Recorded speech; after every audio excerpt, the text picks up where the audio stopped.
எந்நாளும் அருள் செய்யும் பெருவள்ளல் நீ. மலைதோறும் படை வீடு இருந்தாலும் முருகாயன் மனவீடு வந்து அமர்வாய்.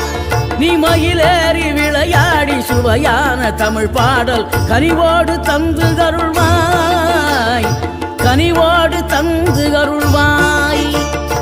ஆறுபடை வீடும் அருள் வழங்கும் முருகா அருகே நீ ஓடோடிவா. மூவிரண்டு முகம் ஜொலிக்க 6 கரங்களுடன் ஆத